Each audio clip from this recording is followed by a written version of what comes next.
Eh, Oke, jadi sekarang kita akan masuk ke bagian kedua dari bab itu ya, persamaan dan fungsi kuadrat. Sekarang kita akan masuk ke fungsi. Nah, jadi fungsi itu apa? Nah, jadi fungsi itu seperti suatu mesin ya. Jadi misal kita sederhana aja. Jadi mesin di sini mesin apa tuh? X ya. Jadi mesin suatu X atau apa ya? Hmm, apa ya? Uh, ya mesin ya. Jadi suatu mesin ya. Kalian tahu itu lah ya. Pohon ya. Misal pohon. Pohon dimasukkan ke sebuah mesin. Mesin kita masukkan ke mesin. Nah, dia akan menjadi kertas. Oke ya. Nah, ini adalah fungsi ya. Jadi suatu proses memasukkan suatu bahan, suatu misal ya, suatu bahan baku ya, awalan itu bahan atau suatu benda, suatu ya sesuatu ya. Terus ketika dimasukkan di mesin kita proses, kita operasikan, entah ya kita operasikan ya kita apakan lah itu ya, entah digiling lah, dicabutin dan sebagainya. Nah, jadi nanti akhirnya itu akan menjadi suatu produk. Nah, di sini kalau di suatu mesin, nah jadi mesin ini itu kita kenal sebagai fungsi ya. Nah, jadi fungsi. Yang mana fungsi itu biasanya ya misal Y sama dengan X plus 5. Nah, gitu. Nah, ini adalah fungsi. Nah, di sini bahan bakunya itu adalah si X. Karena X, nilai X itu yang kita masukkan ya. Misal di sini X-nya itu apa ya? Berapa tuh? Ya, enaknya misal X-nya itu 5. Nah, 5 ini akan menjadi bahan baku. Nah, ketika 5 dimasukkan ke X, nah hasilnya apa atau Y-nya apa itu berarti 5 plus 5. Nah, ini yang kita lakukan di itu ya, mesin ya. Nah, jadi ketika Y, ini X-nya dimasukkan 5, nah ini diproses 5 plus 5. Nah, Y-nya itu akan menjadi hasil. Nah, berarti 10. Nah, 10 ini adalah si kertasnya itunya atau hasilnya. Nah, di sini di dalam fungsi, kalau awalan atau bahan baku asal, nah asal ya, jadi asal ini kita sebut sebagai domain. Domain sebagai domain. Setelah itu hasil itu kita sebut sebagai range. Nah, terus yang bawah tentu saja fungsi ya, di fungsi. Nah, jadi seperti itu. Nah, misal di sini ketika ya, misal kelompok A ini B. Misal kelompok A itu 1, 2, 3, 4. Nah, ternyata B-nya itu 3, 4, 5, 6. Nah, jadi ini seperti ini ya fungsinya. Nah, jadi ketika A awalannya itu 1, ketika dimasukkan ke fungsi, ternyata hasilnya yang didapat di B itu adalah 3. A itu 2, ketika dimasukkan ke B, ternyata hasilnya 4. 3 dimasukkan ke dalam fungsi, ternyata hasilnya itu 5, dan seterusnya. Nah, di sini berarti fungsinya, nah jadi fungsinya itu seperti ini ya. Nah, berarti 1,3, 2,4, 3,5, 4,6. Nah, tutup dah. Nah, jadi fungsinya seperti itu. Nah, berarti domainnya itu si X-nya, terus range-nya itu si Y-nya. Seperti itu. Mudah ya? Nah, jadi memang domain sama range itu seperti itu ya. Jadi domain itu X-nya atau suatu nilai yang kita akan masukkan, berapapun ya. Nah, terus Y-nya atau hasilnya ketika X itu dimasukkan ternyata dapatnya berapa, nah itulah si range. Nah, jadi seperti itu. Nah, jadi seperti itu ya. Nah, terus di dalam fungsi ini ada notasinya ya. Jadi misal ya, misal fx. Nah, fx itu biasanya misal ya. Nah, jadi kalau misal ada soal seperti ini, nah ini dinotasikan sebagai f gitu x. Nah, jadi misal fx sama dengan 3 x plus 5 atau minus 5 boleh. Nah, itu berarti f-nya, fungsinya itu menyatakan x itu akan dimasukkan ke 3x minus 5. Nah, jadi nanti cara notasinya seperti itu. Nah, jadi f-nya itu adalah suatu fungsi yang memetakan x ke 3x min 5. Jadi seperti itu cara membaca notasinya ya. Nah, di sini tentu saja itu kalau kita belajar ya, itu ada yang harusnya masih ada ingat-ingat, itu ada yang namanya kodomain ya. Nah, biasanya misalnya ini langsung aja ya, ini A, ini B, 1, 2, 3, 4, 5, 6, 7. Misal ini ke sini, ini ke sini, ini ke sini. Nah, seperti itu ya. Nah, jadi A domain. Nah, domainnya itu adalah 1, 2, 3. Oke ya. Nah, range-nya itu adalah 4, 5, 6. Kodomainnya itu berapa tadi? 4, 5, 6, 7. Nah, jadi tolong dibedakan ya. Nah, jadi di sini tolong dibedakan antara kodomain dengan range. Nah, kodomain adalah semua yang mungkin saja bisa jadi hasil. Sementara range itu adalah hasilnya. Kodomain belum tentu semuanya dipilih atau terpilih menjadi hasil. Jadi seperti itu ya. Nah, jadi tolong bedakan antara range sama kodomain karena ini cukup krusial. Nah, jadi seperti itu ya. Nah, terus di sini yang namanya sifat-sifat fungsi, ada sifat-sifat fungsi ya. Nah, jadi di sini sifat-sifat fungsi.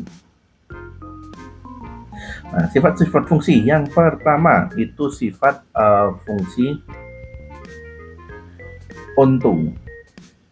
Nah, onto atau biasanya kita sebut surjektif.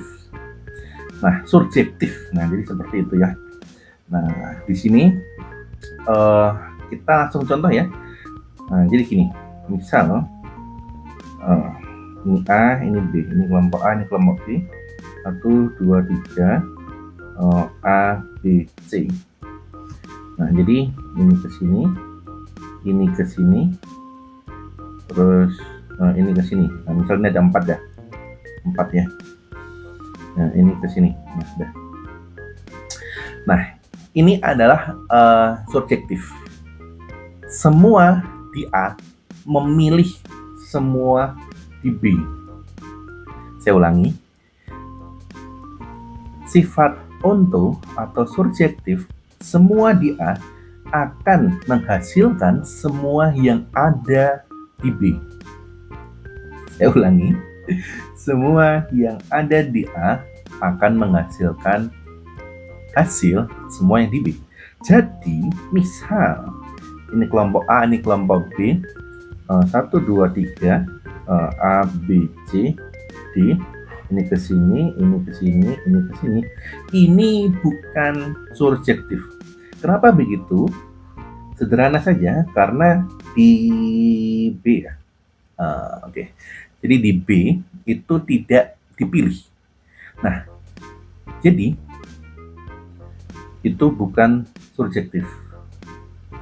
Nah, jadi yang namanya surjektif, semua anggota di B akan terpilih atau semua range, semua kodomain adalah range. Oke ya. Jadi semua kodomain itu adalah range. Nah, jadi semua ya di B ya, hasil di Y gitu ya, itu adalah apa namanya, range-nya ya atau hasilnya ya. Nah itu adalah sifat dari surjektif ya. Nah jadi seperti itu. Nah terus, nah ini sifat kedua itu adalah fungsi satu-satu, satu-satu atau injektif. Nah, injektif itu sederhananya gini.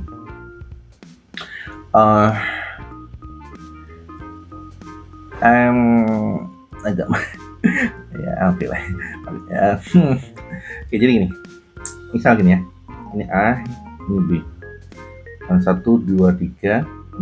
Ini A, B. Ini ke sini, ini ke sini. Nah, ini ke sini. Sorry. Nah, ini C, D. Ini ke sini, ini ke sini. Nah, sekarang saya akan buat satu lagi.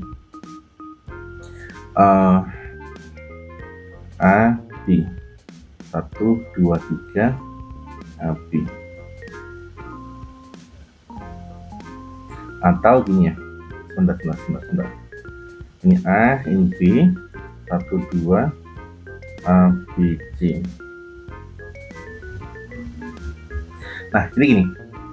Nah, ini yang bawah nggak usah ya. Atas aja lah. Atas cukup mewakili. Nah, gini. Nah, jadi gini ya. Satu-satu sesuai namanya ya, satu-satu jadi injektif. Semua yang ada di A harus memilih satu saja yang ada di B. Tidak boleh ya kayak di Indonesia lah ya, tapi agak sulit ya di Indonesia. Nah, jadi kalau pacaran ya, orang pacaran ya udah, kamu milih satu ya. Jadi kalau pacaran nggak mungkin milih dua lah ya. Nah, jadi kayak gitu ya. Jadi yang namanya injektif itu yang contoh kiri yang benar ya. Jadi ketika satu memilih A, dua memilih D, tiga memilih C. Nah benar. Kita nggak peduli di situ ada yang terpilih atau tidak yang di kodomen. Yang penting yang A hanya boleh memilih satu hasil. Gitu ya. Nah jadi semua domain harus dan tidak boleh memilih lebih dari satu yang ada di kodomen. Jadi si domain hanya boleh memilih satu anggota kodomen untuk menjadi hasilnya. Begitu ya. Jadi di kanan ini contoh kanan itu salah ya, nggak boleh ya. Jadi si Andi gitu memilih Cisha gitu ya. Nah, terus Rizky memilih Aca gitu ya. Terus Sika, ya gitu mah. Pokoknya nggak boleh. Siapa lah itu. Jadi intinya nggak boleh ada saling dua nih. Ini kok agak sensitif untuk saya. Oke, nah ini yang terakhir ya. Nah sifat terakhir itu adalah sifat fungsi bijektif. Nah, bijektif itu gabungan dari injektif dan surjektif. Nah, jadi saya hanya boleh memilih satu pasangan. Selesai. Nah, jadi gitu ya. Nah, itu adalah bijektif ya. Jadi misal ini A, ini B. Oke, ini A, ini B. Terus sebentar. Ini 1, 2, 3 A, B, C. Ke sini. Nah, ini benar. Jadi satu memilih C, dua memilih A, tiga memilih B. Jadi di sini tidak ada itu ya, tidak ada yang jomblo, tidak ada yang saling menikung. Nah, itu adalah bijektif. Tidak ada jomblo, tidak ada yang boleh menikung. Nah, itu adalah bijektif. Nah, bedanya kalau yang ini surjektif, tidak peduli kamu menikung, yang penting yang B-nya tidak boleh ada yang kosong. Itu yang surjektif. Nah, kalau yang injektif tidak peduli yang di B itu terpilih atau tidak, yang penting saya hanya boleh memilih satu. Nah, itu yang injektif. Nah, kalau bijektif, saya hanya boleh memilih satu. Iya, gitu ya. Ini pelajaran apa juga nih. Nah, jadi seperti itu ya. Nah, jadi misal gimana ya? Ya, misal ini A, ini B gitu ya. 1, 2, 3. Ini A, ini B, ini ke sini, ke sini, ke sini. Nah, itu nggak boleh ya. Ini gimana cerita ini ceweknya dipilih 3 cowok. Nah, nah jadi kayak gini. Jadi bijektif tuh hanya boleh memilih satu, dan yang di B itu tidak boleh kosong. Itu ya. Nah, jadi seperti itu. Jadi bedanya itu, saya ulangi ya, kalau surjektif itu tidak penting kamu menikung atau tidak, yang penting B-nya semua terpenuhi. Oke ya. Itu yang surjektif. Jadi ketika surjektif tidak peduli kalian mendua atau enggak, yang penting B-nya itu harus punya pasangan. Nah, terus kalau injektif tidak peduli yang B itu tidak punya pasangan, yang penting hanya boleh memilih satu, gitu ya. Nah, jadi tidak peduli B-nya itu punya pasangan atau tidak, yang penting hanya boleh memilih satu dan tidak ada yang boleh menikung di sini ya. Jadi yang kanan itu salah ya. Nah, jadi yang kiri yang benar. Jadi tidak peduli yang di kelompok Kodopen itu ada yang dipilih atau enggak, yang penting A itu hanya boleh memilih satu. Nah, itu injektif. Nah, bijektif, A hanya boleh memilih satu, B-nya juga harus penuh tanpa ada yang mendua di sini. Nah, itu untuk sifat-sifat fungsi ya. Nah, terus di sini ada juga yang namanya operasi ya. Jadi operasi aljabar ya. Aljabar pada fungsi. Nah, tentu saja ada operasinya ya. Contoh misal fx. Nah, itu adalah x kuadrat plus 3x. Nah, terus gx-nya itu sama dengan 4x plus 2. Nah, berarti kalau ditanya fx plus plus gx, nah itu berarti ya udah ini, jangan lupa dikurung dulu ya biar nggak salah ya. X kuadrat plus 3x tutup kurung plus 4x plus 2. Nah, berarti di sini ya udah kita buka kurung, x kuadrat plus 3x plus 4x plus 2, berarti x kuadrat plus 7x plus 2, selesai. Kalau dikurangi ya udah menyesuaikan ya. Fx kurangi gx berarti x kuadrat plus 3x kurang 4x plus 2 ya. Nah, berarti di sini x kuadrat plus 3x minus kali plus 4x berarti minus 4x minus kali 2 plus berarti minus ya. Nah, minus 2. Nah, berarti di sini x kuadrat minus x minus 2, selesai gitu ya.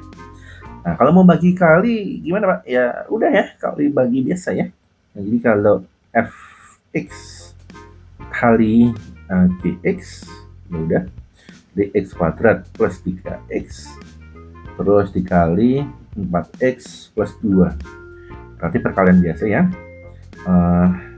4x pangkat 3 tambah 2x tambah 12x kuadrat plus 6x ya. Nah, berarti kalau kita urutkan dari pangkat yang paling besar, 4x pangkat 3 pangkat 3 ditambah 12x kuadrat ditambah 8x. Benar ya? Kayaknya benar dah. Nah, jadi kayak gitu ya. Nah, terus di sini ada juga kalau mau bagi juga boleh ya. Gx gitu ya. Berarti x kuadrat plus 3x per 4x plus 2. Udah selesai gitu aja ya. Tapi kalau ini dalam operasinya kalau bisa disederhanain lebih mudah, disederhanain lebih angka yang lebih sederhana ya silakan. Tapi kalau sudah nggak bisa disederhanain ya udah mentokannya sampai situ aja. Jadi jangan dipaksain ya. Jadi kalau memang sudah maksimal ya udah, kalau enggak ya udah gitu ya. Jadi jangan di apa namanya, jangan dipaksain ya gitu ya. Jadi yang penting aman lah gitu ya. Aduh. Nah, terus di sini kalau melukis ya, di sini juga kita harus mempelajari melukis grafik fungsi kuadrat.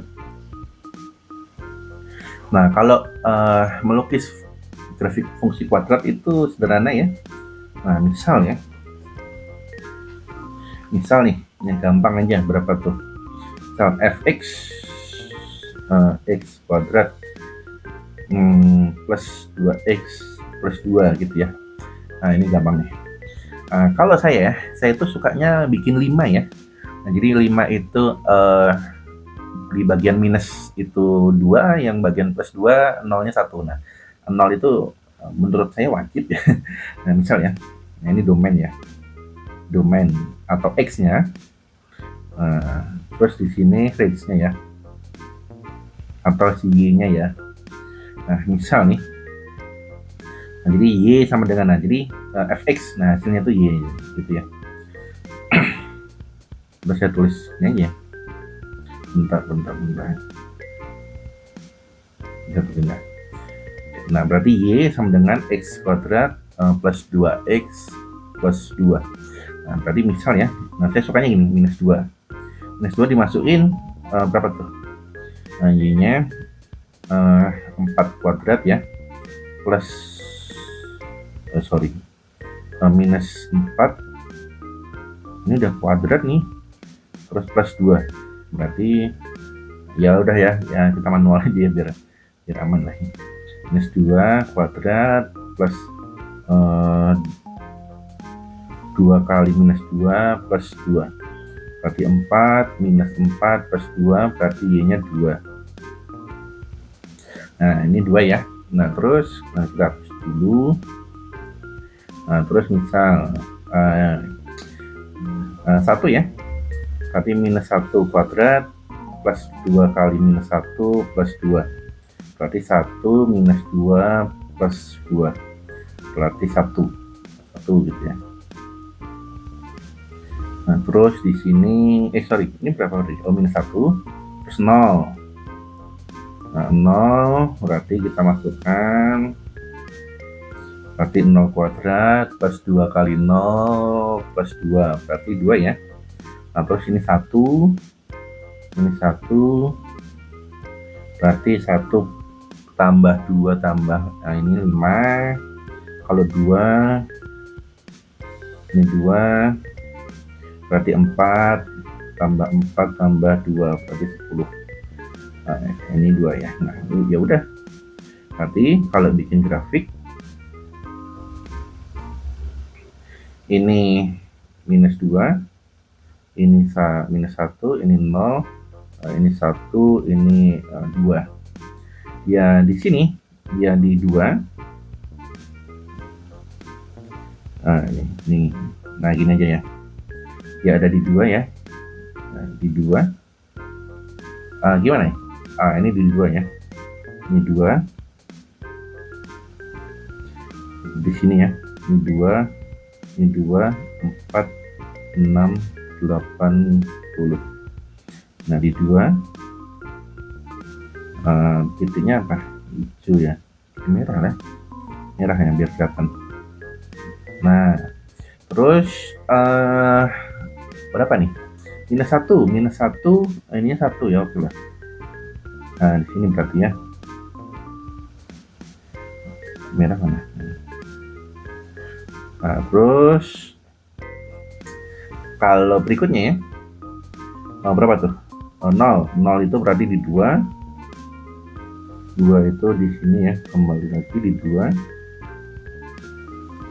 Terus kalau 1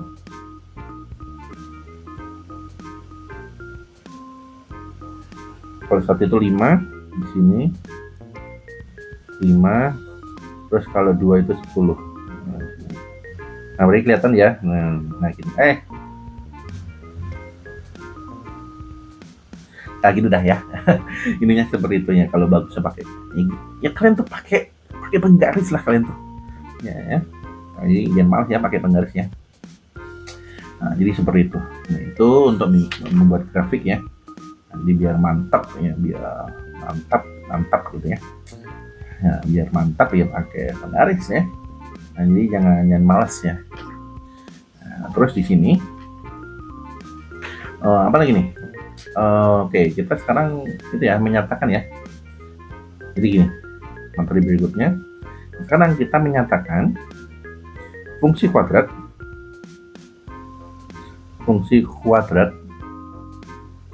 dalam bentuk Px plus H kuadrat plus K.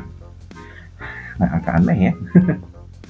Oke, nah sekarang misal nih ya, saya punya nih fungsi kuadrat. Nah, misal Y sama dengan X kuadrat plus 10X. Nah, berarti di sini kita bentuk ke bentuk ini ya. Nah, berarti sini X kuadrat plus 10X. Nah, di sini. Nah, di sini kita harus melengkapi bentuknya ya. Nah, di sini ya, silakan diperhatikan dulu ya. Nah, kalau kalian masih ingat di materi video sebelumnya yang part 1 itu, biar dia masih ingat lah ya bagaimana yang kuadrat sempurna gitu ya. Nah, jadi ini gimana ini biar sempurna? Berarti 10-nya kita bagi 2, kita kuadratin. Oke, bener ya. Nah, jadi kalau seperti ini X kuadrat plus 10X, nah ditambah 10-nya kali setengah atau dibagi 2 terus dikuadratin. Oke ya. Nah, di sini bedanya adalah sederhana. Kalau tidak mengubah ya. Jadi sebenarnya ini kan nggak ada sisi kiri dan kanan ya. Jadi ini karena nggak ada sisi kirinya. Nah, jadi di sini sebenarnya nggak ada sisi kiri ya. Jadi kalau kita teruskan, nah sebenarnya kan kita gini ya. Nah, X kuadrat plus 10X. Nah, sebenarnya gini ya. Nah, sebenarnya nggak ada sisi kiri kanan ini. Nah, seperti ini. Berarti kan kita harus tambah 10/2 kuadrat ya. Nah, ini kalau kalian lupa dari mana dibagi 2-nya kenapa, itu silahkan lihat video part 1-nya di bagian persamaan kuadrat sempurna ya. Dari mana itu ada angka setengah tuh. Dari ada per 2 itu dari mana, silahkan dilihat, simak videonya lagi. Nah, di sini dia karena tidak ada sisi kiri, nah atau sisi kanan gitu ya. Sebenarnya nggak ada sisi kiri kanan nih. Nah, biar tidak mengubah nilai karena dia di plus 10/2, biar X kuadrat plus 10X-nya tidak merubah nilai atau hasil, berarti kita harus kurangi hal yang sama, 10/2 X kuadrat.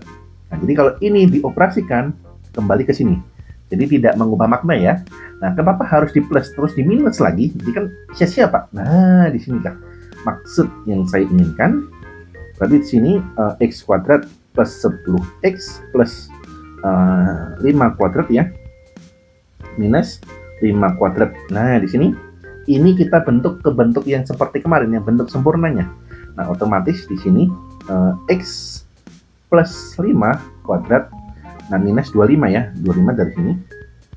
Nah, berarti kalau Y-nya, jadi kalau di sini ya, jadi ini kita kembalikan ke sini. Nah, jadi kalau X kuadrat plus 10X-nya itu nilainya setara dengan yang kanan ini, berarti kita bisa nyatakan Y sama dengan itu X plus 5 kuadrat minus 25, yang mana kita mau masukkan ke bentuk yang ini. Nah, gitu ya. Nah, jadi kita mau bentuk ke situ, otomatis kita modif bentuknya, 25-nya pindah ke kiri, karena kan kita mau bentuk ke ini ya, di P X plus H kuadrat plus K. Nah, kita mau bentuk ke sini. Nah, caranya berarti minus 25-nya pindah ke kiri, Y plus 25 sama dengan X plus 5 kuadrat. Udah, selesai dah. Nah, jadi di sini kita bisa tahu persamaan ini soalnya untuk mencari ya koordinat titik balik sama sumbu simetris sama minimum maksimum. Nah, kita dapat nih dari sini nih. Nah, jadi kalau ini ya, nah, kita buka lagi ya. Nah, jadi di sini kita bisa dapat koordinat titik balik minimum adalah minus 25 dan 5 ya. Nah, jadi di sini minus 25 dan 5. Di sini berarti kita dapat minus 5, minus 25. Nah, ini untuk titik balik minimum ya. Nah, terus di sini kita juga bisa dapat persamaan sumbu simetrisnya ya. Jadi persamaan sumbu simetris. Alamak, ini lama-lama miring banget nih. sorry ya, saya baru sadar. Nah, berarti persamaan sumbu simetrisnya adalah X plus 5 sama dengan 0 atau X-nya sama dengan minus 5. Nah, terus di sini nilai minimum. Nah, nilai minimumnya kita bisa menyatakan Y-nya plus 25 sama dengan 0, berarti Y-nya sama dengan minus 25. Nah, silakan diperhatikan minusnya dari mana. Nah, jadi minusnya itu dari mana, plusnya dari mana. Ini minus, ini masuk ke sini ya. Di X sama dengan minus 5 ya. X plus 5 sama dengan 0, berarti X-nya sama dengan minus 5. Berarti dapat ini juga dapat. Nah, terus yang ini ke sini ya.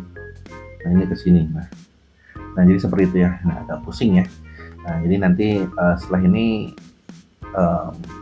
gurumu ngasih tugas, tapi ya semangat ya. Nah, jadi seperti itu ya. Oke. Nah, di sini yang perlu kita amati ya untuk memahami.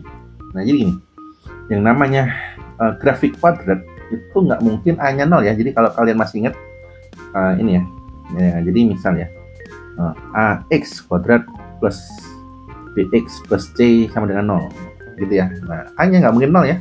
Kalau A-nya 0, yang terjadi apa? 0 kali X kuadrat plus BX plus C sama dengan 0. Berarti tinggal BX plus C sama dengan 0. Kan ini kan nggak kuadrat. Nah, berarti persamaannya jadi persamaan linear nih. Nah, jadi nggak mungkin A-nya 0. Bener ya? Nah, nggak mungkin A-nya 0. Nah, jadi A-nya itu nggak mungkin 0. Nah, terus di sini kenapa harus dipahami hal ini? Nah, karena gini, kalau kita misalkan nih, misal banget nih,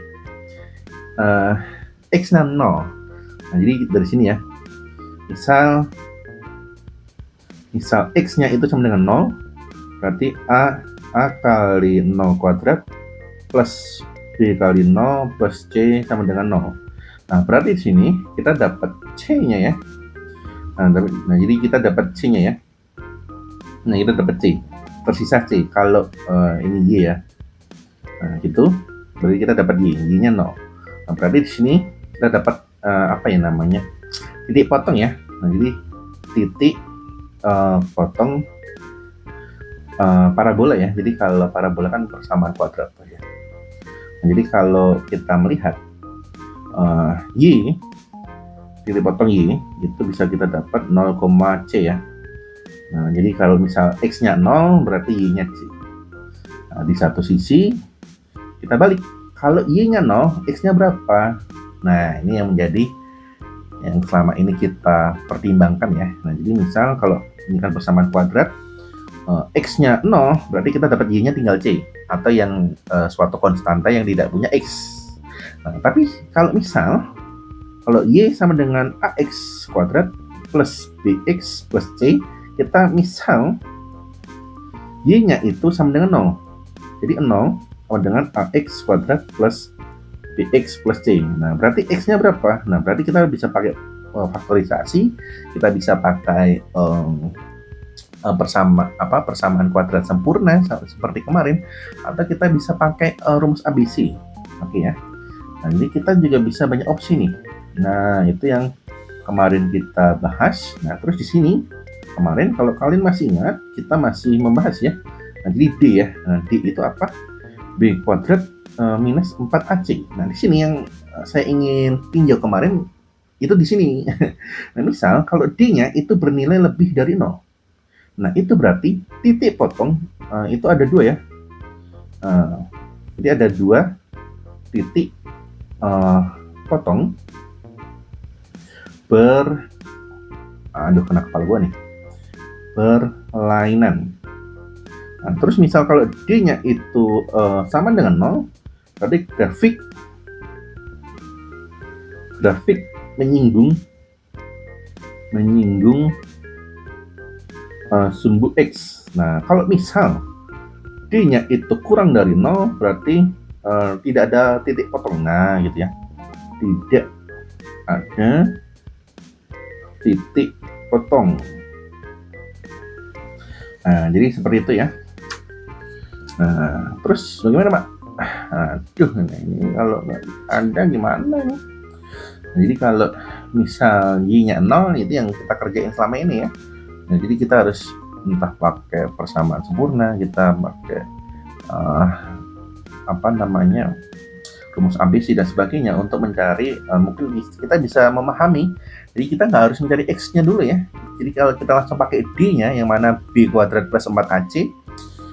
Nah, di sini kita bisa langsung jebret tembak dor gitu ya.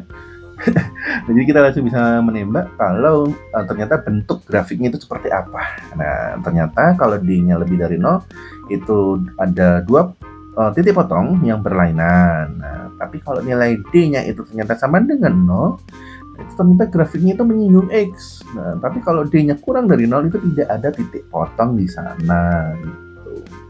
Nah, tentu saja ini yang dimaksud dengan sumbu X ya. Jadi ada hubungannya dengan sumbu X. Nah, sekarang kita akan melihat nih titik balik nih. Nah, titik balik itu kalau grafiknya kayak gini. Nah, ini titik balik ya, titik balik ke atas tuh. Nah, itu juga bisa, atau ke sini, titik baliknya ke sini, ke bawah tuh. Nah, itu titik balik gitu. Nah, gitu ya. Jadi titik balik itu seperti itu. Oke, jadi di sini untuk memahaminya ya. Jadi kita bisa pakai yang kemarin. Nah, jadi AX kuadrat ditambah BX ditambah C sama dengan A X min H kuadrat plus K.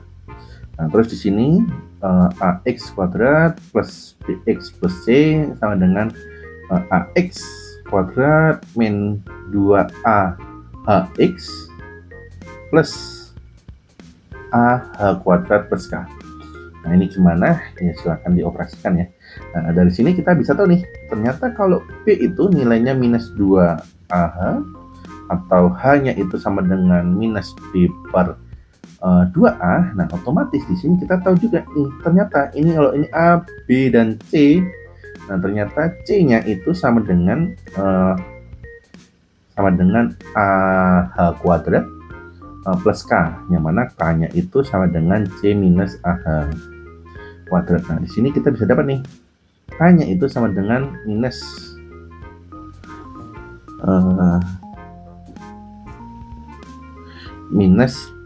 B kuadrat minus 4AC per 4A atau minus D per 2A. Nah, ini cukup hati-hati ya. Nah, jadi di sini X-nya itu apa? X-nya itu adalah minus B per 2A. Nah, jadi sini titik balik di gambar seperti ini tadi. Nah, kita bisa cari langsung ya. Nah, jadi misal kalau persamanya X kuadrat plus BX plus C sama dengan 0 gitu, atau sama dengan atau persamaan kuadrat ini, nah, berarti titik baliknya kita bisa langsung jebret minus B per 2A, minus D per 4A. Nah, jadi ini penting nih. Nah, kalian suka itu ya. suka langsung jebret rumus gitu ya. Oke lah, kita langsung contoh soal ya. Nah ini kan biasanya sulit digambarkan nih, sulit dibayangin ya, karena kalau beberapa kalian kan ada yang kurang analisis ya, mohon maaf nih, karena tidak semuanya mau masuk kayak MIPA, mau masuk ke teori analisis matematis gitu ya, jadi agak sulit. Nah jadi di sini akan saya kasih contoh cara pengerjaan ya. Misal Y sama dengan X kuadrat minus 2X minus 15. Nah di sini titik potongnya gimana? Kita misal ini. Nah jadi titik potong dengan sumbu Y. Nah, itu diperoleh jika X-nya sama dengan 0. Nah, berarti di sini Y sama dengan 0 kuadrat minus 2 kali 0 minus 15. Nah, berarti Y-nya sama dengan minus 15. Nah, berarti titik potong dengan sumbu Y itu di mana? Di 0, minus 15. Selesai. Jadi kalau ditanya titik potong dengan sumbu Y-nya itu gimana? Nah, berarti kita tinggal buat X-nya 0. Nah, selesai kan? Gampang nih. Nah, sekarang kalau dibalik, kalau yang kita cari titik potongnya dengan sumbu X gimana? Kita buat Y-nya 0. Nah, jadi titik potong dengan sumbu X itu diperoleh jika Y-nya sama dengan 0. Nah, berarti 0 sama dengan X kuadrat minus 2X minus 15. Nah, ini terserah ya, teknik berikutnya kalian pakai yang di video sebelumnya, part 1 bab ini ya. Jadi kalian mau pakai pemfaktoran, mau pakai persamaan kuadrat sempurna, kalian mau pakai rumus ABC ya, karepmu lah ya, terus gede ini. Nah, yang penting bisa lah ya. Nah, berarti kita mau pakai pemfaktoran ya boleh lah ya, pemfaktoran boleh gitu. Berarti misal XX 15 itu berarti 3 sama 5 ya. Nah, misal di sini 3, ini 5. Minus berarti satunya plus, satunya minus gitu ya. Jadi kalau ini X kuadrat minus 5X plus 3X minus 15. Berarti pas ya. X kuadrat minus 2X minus 15. Nah, kembali ke atas berarti pemfaktoran kita berhasil. Nah, kita lanjut. Nah, berarti X-nya plus 3 sama dengan 0, X-nya sama dengan minus 3, atau X minus 5 sama dengan 0. Berarti X-nya sama dengan 5. Nah, berarti di sini titik potong dengan sumbu X itu ada 2. Ada 2 ya guys. Aduh, ini udah 40 menit nih ya Allah. Ada 2. Berarti di mana? Di minus 3,0 dan 5,0. Jadi titik potong dengan sumbu X-nya itu ada di persamaan ini ya. Jadi persamaan kuadrat ini Y sama dengan X kuadrat minus 2X minus 15. Nah, berarti titik potong di sumbu X-nya ada di minus 3,0 sama 5,0. Nah, gitu ya guys ya. Nah, terus di sini ada sumbu simetrisnya gimana? Nah, ini sumbu simetrisnya kita bisa pakai ini ya. Sumbu simetris. Nah, jadi kalau ditanya sumbu simetris itu pakai yang tadi ya. Mana nih? Nah, ini X-nya. X sama dengan minus B per A ya. Nah, jadi soalnya apa? Y sama dengan X kuadrat minus 2X minus 15. Berarti A-nya sama dengan 1, B sama dengan minus 2, C sama dengan minus 15. Nah, berarti sumbu simetrisnya itu X sama dengan minus B per 2A ya. Berarti minus 2 per 2 kali 1. Berarti 2 per 2 sama dengan 1. Nah, jadi X-nya di 1. Nah, terus di sini satunya mana? Jadi pakai minus D per D per 4 ya, gitu ya. Nah, jadi sorry, nggak usah ding ya, nggak usah pakai itu juga nggak apa sih. Nah, nggak apa-apa lah ya, nggak usah. Langsung aja ya. Nah, kalau X-nya 1 berarti kita tinggal masukin 1. Sebenarnya jadi optional ya, kalau mau pakai ini juga boleh ya. Nah, ini bisa sih, tapi agak ribet ya. Tapi ya udahlah ya, langsung aja. Nah, teknik langsung ya biar cepet guys. Nah, jadi langsung X-nya 1, masukkan 1 kuadrat minus 2 kali 1 minus 15. Berarti Y-nya sama dengan 1 minus 2 minus 15. Berarti Y-nya sama dengan minus 16 ya. 16 ya. Nah, jadi kalau mau pakai ini ya nggak apa-apa sih ya. Ada nggak boleh nih. Bebas lah ya, karena mulai ya, kalau mau pakai itu juga boleh lah. Nah, jadi seperti itu. Nah, berarti titik baliknya ada sorry. Kok jadi agak medok nih. Nah, jadi kalau titik balik ya, jadi koordinat titik balik itu ada di 1, minus 16. Dah selesai. Udah gitu doang. Easy ya, easy. Nah, terus di sini ini konseptual ya. Ini saya kasih. Nah, ini ada di buku kalian ya. Jadi kalau kalian buka buku kalian itu ada di halaman 226 ya. Matematika kelas 10 Erlangga Kurikulum Merdeka itu ada di situ. Nah, di sini maksudnya apa? Nah, ini hafalan aja ya. Ini hafalan nih. Nah, ini ya kadang-kadang matematika ada hafalan. Nah, ya nggak apa-apa lah ya, biar mantap lah ya, mantap bos. Nah, di hafalan. Nah, ini yang atas bisa lah ya, kalian hafalin lah ya, karepmu lah ya hafal. Oke, tapi yang penting yang ingin saya tunjukkan di sini. Nah, ini penting ya. Nah, jadi misal ya di sini. Nah, ini perhatiin. Ini ternyata kalau A-nya itu lebih dari 0 atau positif, jadi di soal kan kita ada ini ya, ada AX kuadrat plus BX plus C. Nah, kalau A-nya positif, berarti gambar grafiknya itu seperti ini, ke atas, terbuka ke atas. Nah, kita cek lagi tadi. Mana, wih? Nah, ini dia. Nah, ternyata di sini di contohnya ini, enggak kelihatan. Nah, ininya positif. Nah, ternyata dia terbuka ke atas. Nah, berarti teorinya benar ya. Nah, berarti kalau A-nya, nah ini A-nya itu negatif.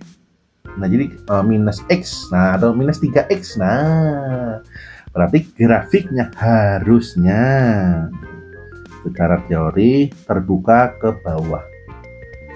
Jadi kalau kalian tiba-tiba ada soal dari guru kalian gitu ya, misal dikasih soal ini sama dengan minus 3X kuadrat plus 5X plus 5 gitu. Karena di sini minus, tiba-tiba kalian bikin grafiknya kayak gini, wah, kelar salah itu. Nah, jadi secara teori kayak gitu ya. Nah, jadi kalau A-nya positif, jadi di depan X kuadratnya itu positif, gambarnya harusnya terbuka ke atas. Kalau kalian A-nya itu negatif, berarti dia terbukanya ke bawah ya. Nah, jadi seperti itu. Yang maksud terbuka itu loh, ini terbuka ke atas. Nah, terus ini terbukanya ke bawah gitu loh. Nah, gitu ya. Nah, seperti itu. Nah, ini juga sama ya. Nah, ini juga konseptual. Nah, jadi seperti itu saja. Oke ya, aman ya. Aduh, ya Allah. Nah, terus apa lagi ya? Salin dulu. Nah, sebenarnya ya ini krusial gimana ya, saya mau jelasin tapi ini nanti bola balik. Coba saya jelasin aja. Oke, nah, jadi setelah ini kita akan belajar cara menyusun fungsi kuadrat ya. Sebenarnya kemarin sih udah ya. Nah, misal koordinat titik balik itu, misalnya koordinat titik balik itu ada di H, K. Misal dari persamaan, misal Y minus K sama dengan A X minus H kuadrat. Nah, ini yang tadi yang kita pakai tadi. Nah, itu otomatis titik potongnya, nah titik potong sumbu X-nya itu bisa saja di, misalnya bisa saja titik potongnya, nah titik potong dengan sumbu X-nya itu di P,0 atau di Q dan ini dan ya, dan Q, 0. Nah itu untuk dalam bentuk, ini kalau untuk dalam bentuk Y sama dengan A X minus P X minus Q. Nah terus udah gitu ya. Nah terus atau kurva parabola ya yang kita kerjakan selama ini, kurva parabola itu 3 titik ya, jadi minimal harus dibentuk 3 titik ya, minimal ya, makanya saya tadi mintanya bikinnya 5 titik ya, ya gitulah ya. Oke misal nih misal nih terus gampang ya. Nah misal titik balik kurva, nah jadi ada soal titik balik kurva suatu fungsi kuadrat adalah minus 2, minus 10 jika kurva tersebut melalui 2,6. Nah tentukan persamaan fungsi tersebut. Nah jadi kita bisa pakai yang tadi ya, pakai yang ini ceting, nah isi ya. Nah berarti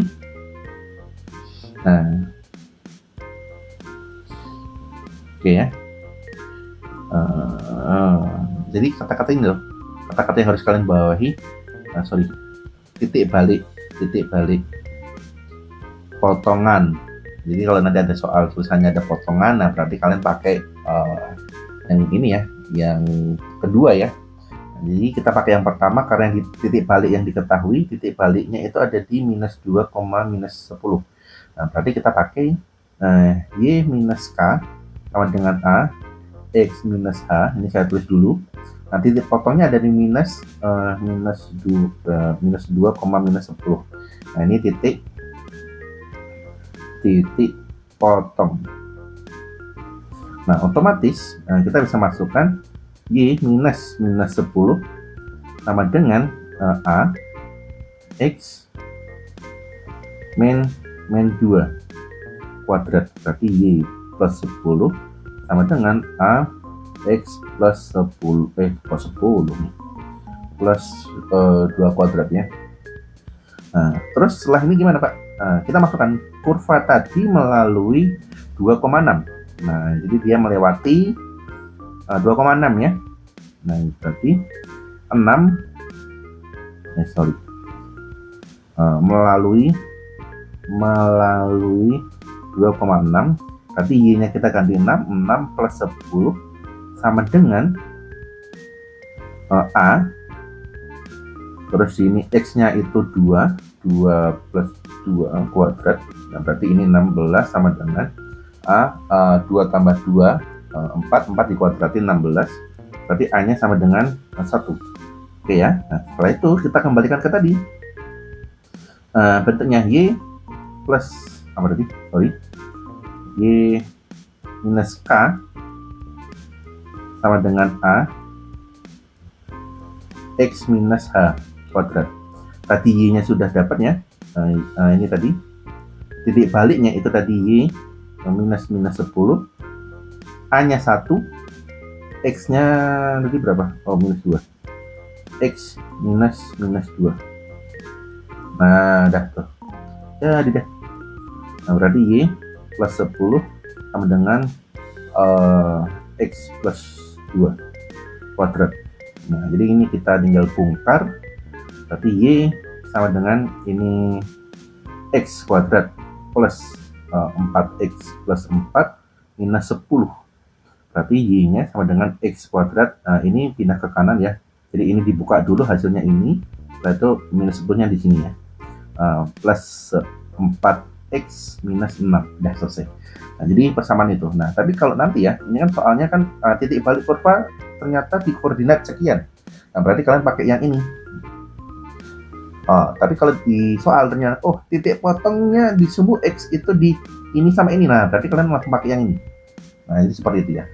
Nah gampang ya, isi ya. Terus di sini ya, di sini itu ada juga masalah ya. Jadi sebenarnya ada masalah ya. Jadi di sini yang kita hadapi masalah yang melibatkan fungsi kuadrat. Nah, ini masalah. Nah, di sini kita punya ya. Jadi y sama dengan ax kuadrat plus bx plus c, a b c d gitu ya, dapat ya. Nah, di sini a-nya nggak mungkin 0 ya. Kalau a-nya 0 kan berarti persamanya nggak jadi fungsi kuadrat tapi jadi fungsi linear. Nah, itu nggak bisa, nggak boleh. Jadi a-nya itu nggak boleh linear ya. Sorry, a-nya nggak boleh 0. Ya Allah, ini udah hampir 1 jam nih. Oke, nah di sini kita akan mengenal itu yang namanya titik stasioner. Nah, jadi di sini titik stasioner. Nah, titik stasioner itu yang mana y-nya itu bisa ekstrim, y ekstrim. Itu dimana kondisinya minus d per 4a dengan kalau y-nya minimum itu kalau a-nya lebih dari 0, y-nya maksimum kalau a-nya kurang dari 0. Jadi kalian ingat ya, kalau a-nya lebih dari 0, jadi gimana gambarnya, hafalannya? Kalau a-nya lebih dari 0, itu berarti kebuka ke bawah ya. Kebuka ke atas kayak gelas. Nah, berarti gambarnya kayak gini. Nah, ini ke bawah gitu ya. Nah, jadi minimum itu gini ya. Nah, jadi stasioner, titik stasioner ini, titik puncak. Nah, puncak atau lembah. Tergantung kondisinya ya. Kalau di atas, kelihatan ya. Kalau yang ini terbuka ke atas, yang atas ini kebuka ke atas. Nah, ini kebuka ke atas. Berarti titik stasioner adalah Y-. Nah, Y- itu yang ini. Yang saya warna merah nih. Nah, terus kalau ternyata A-nya itu kurang dari 0, berarti dia terbukanya ke bawah. Nah, kebukaan ke bawah seperti gelas tumpah. Nah, jadi stasionernya itu adalah Y max-nya di sini. Nah, jadi gitu ya. Jadi Y stasioner, berarti titik stasioner itu adalah titik di mana di puncak atau di lembahnya ya. Jadi kalau kalian di fisika kalian belajar bukit lembah, nah ini puncaknya ya. Entah itu puncak lembah paling dasar gitu ya. Ini paling dasar nih, atau puncak tingginya. Nah, di sini ya, itu tergantung ya. Nah, tergantung A-nya. Kalau A-nya lebih besar berarti yang atas ya, jadi minimum, atau yang A-nya kurang dari 0 atau minus gitu ya, berarti Y-nya max gitu ya. Nah, di sini Y ekstrim itu bisa juga tercapai. Nah, jadi ekstrim atau puncak itu bisa tercapai juga apabila X-nya itu sama dengan minus per A. Nah, ini juga bisa pakai ini ya. Nah, itulah kenapa yang kita cari. Jadi titik stasioner atau titik puncaknya itu entah puncak gunung, puncak lembah, paling dasar lembah, itu bisa kita cari dengan yang ini tadi ya, minus B2A, minus D per 4A. Nah, seperti itu. Nah, itu bisa kita cari itu. Nah, terus di sini ya, di sini kita juga kenal yang namanya definite positif. Nah, di sini ada dua istilah, definite positif dan definite negatif. Aduh, mata saya sudah nggak jelas nih. Nah, kalau definite positif itu A-nya lebih besar dari 0, ini A-nya kurang dari 0. Nah, jadi seperti itu ya. Nah, jadi kalau A-nya lebih besar dari 0, itu Y-nya itu selalu positif untuk setiap X. Nah, itu tolong dicatat. Jadi Y-nya itu selalu positif untuk setiap X. Nah, ini kebalikannya. Jadi Y-nya selalu negatif untuk setiap X. Nah, itu yang maksud definite negatif, definite positif. Nah, jadi seperti itu ya. Nah, contohnya satu aja ya. Nah, tentukan nilai minimum dari fungsi f(x) sama dengan x kuadrat plus 6x plus 2. Nah, dari sini fx-nya kita tulis dulu ya, x kuadrat plus 6x plus 2, berarti fx. Nah ini, kita bisa pakai cara tadi ya, kuadrat sempurna ya, kuadrat sempurna. Nah, perhatikan baik-baik, ini saya pakai teknik kuadrat sempurna, metodenya. Tolong jangan kedip. Ya, kedip lah. Nah, jadi ini x kuadrat plus 6x saya pisahkan dengan ini. Saya pisahkan ya. Nah, terus ini yang terjadi. Nah, ini soal ini nggak usah dikurung ya.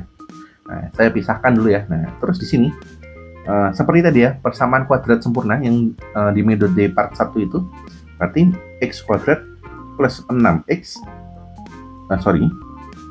ditambah 6 bagi 2 kuadrat.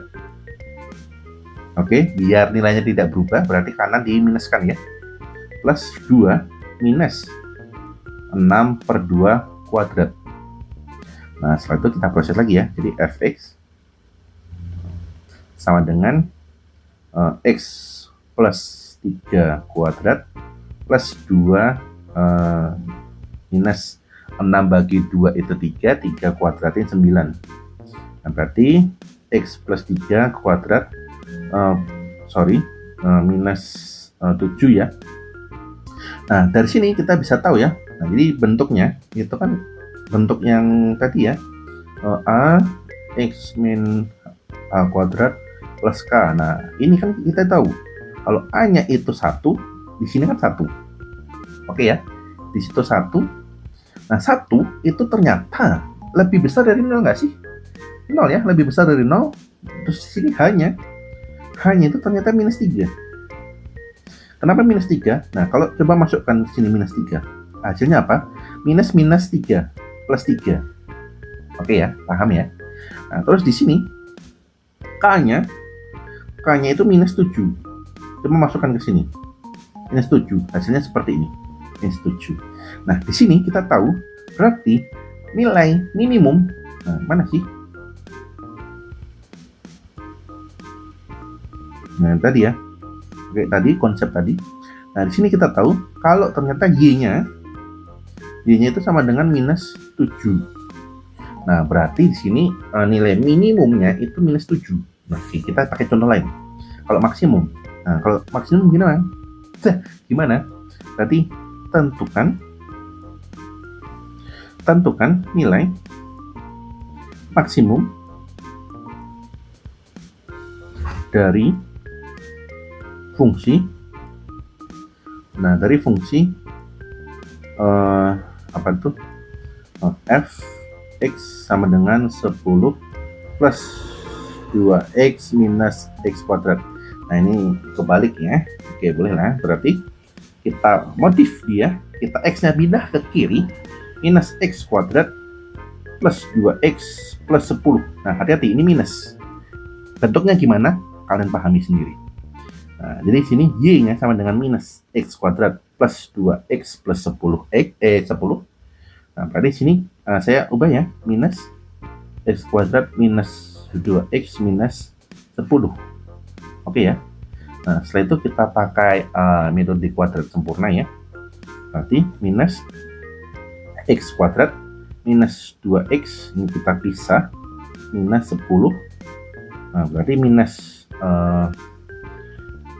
x kuadrat minus 2x plus 2 per 2 kuadrat tutup kurung minus 10 minus 2 per 2 kuadrat tutup kurung. Nah, ini saling menghapuskan, jadi biar kembali ke atas gitu ya. Nah, berarti sini y-nya sama dengan minus x min 1 kuadrat minus 10 minus 1, berarti y-nya sama dengan minus x min 1 kuadrat plus 10, 11. Ini udah dikeluarin ya, jadi ini udah saya buka kurungnya. Nah, jadi sini kita tahu A-nya ternyata minus 1, ini minus 1, yang mana itu artinya A-nya itu kurang dari 0,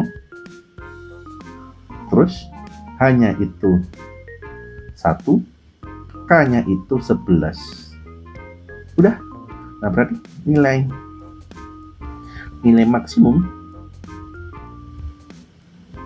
maksimumnya itu Y-nya sama dengan 11. Nah, pertanyaannya, kok di sini maksimum, di sini mana tadi? Kok hilang? Nah, ini minimum. Mana? Kok hilang? Sorry. Oh, ini nggak ada. Nggak ada ya. Jadi ini nilai minimum. Nah, kenapa di sini minimum? Di soal berikutnya maksimum. Nah, silakan lihat ini. Ini kurang dari 0. Yang satunya ini kan 1. Nah, jadi A-nya itu lebih dari 0. 1 kan lebih dari 0. Nah, silakan dipahami lagi tadi konsepnya gimana kalau kurang dari 1, lebih dari 1. Jadi stasionernya itu bisa tahu ya. Jadi kalau kurang dari 0 itu stasionernya apakah plus, terbuka ke atas, terbuka ke bawah, itu berarti Y ekstrimnya itu adalah Y minimum. Nah, atau A-nya itu bagaimana? Jadi A-nya itu lebih dari 0. Aduh, langsung saya tunjukin aja lah ya. Ribet banget nih. Nah, ini ya. Jadi kalau Y-nya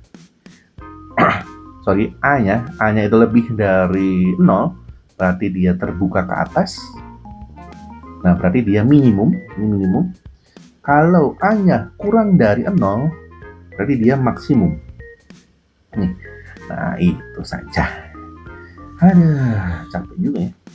Oke, jadi ini adalah part 2. Nah, jadi silakan dipelajari. Kalau bingung silakan baca part 1 lagi.